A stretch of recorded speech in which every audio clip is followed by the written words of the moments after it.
ప్రయాణం అంటే కేవలం చూడటమే కాదు, కొత్త విషయాలను అన్వేషించడం కూడా. పర్యాటకులను, స్థానికులను ఒకేలా ఆశ్చర్యపరిచే ఒక వింత ప్రదేశం మన దేశంలో ఉంది. అదే ఛత్తీస్గఢ్ రాష్ట్రంలోని మైన్ పాట్. ఇక్కడ నీరు గురుత్వాకర్షణ శక్తికి వ్యతిరేకంగా ప్రవహిస్తుంది.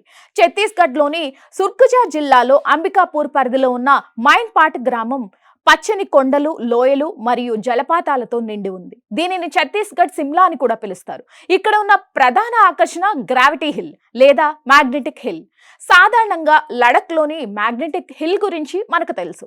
ఇప్పుడు మైన్ పాట్లోని ఉల్టా పానీ పర్యాటక రంగాన్ని ఆకర్షిస్తుంది. ఇక్కడ నీరు కిందకు ప్రవహించడానికి బదులుగా గురుత్వాకర్షణని ఎదిరించి పైకి ప్రవహిస్తున్నట్లుగా కనిపిస్తుంది. పర్యాటకులు నీటిలో కాగితం పడవలను వదిలినప్పుడు అవి పల్లం వైపు వెళ్లకుండా ఎత్తుగా ఉన్న వైపునికే ప్రయాణించడం ఇక్కడ ప్రత్యేకత. శాస్త్రీయ వివరణల ప్రకారం ఇది ఒక ఆప్టికల్ ఇల్యూజన్ మాత్రమే. హారిజన్ రేఖ స్పష్టంగా కనిపించడం వల్ల పల్లంగా ఉన్న ప్రదేశం కూడా మన కంటికి ఎత్తుగా ఉన్నట్లుగా కనిపిస్తుంది. దీంతో నీరు పైకి వెళ్తున్నట్లు మన మెదడు భ్రమపడుతూ ఉంటుంది. అందుకనే ఇక్కడ కేవలం నీరు మాత్రమే కాదు, న్యూట్రల్ చేసి ఉంచిన వాహనాలు కూడా పైకి వెళ్తాయి.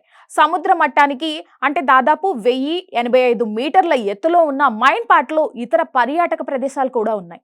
అడ్వెంచర్ వాటర్ స్పోర్ట్స్, క్యాంపింగ్ సదుపాయాలతో మైన్ పాట్ ఇప్పుడు ఒక పర్యాటక హాట్స్పాట్ గా మారుతుంది. ఎండల నుంచి తప్పించుకోవడానికి, ఈ వింతను చూడడానికి మైన్ పాట్ ఒక మంచి గమ్యస్థానం.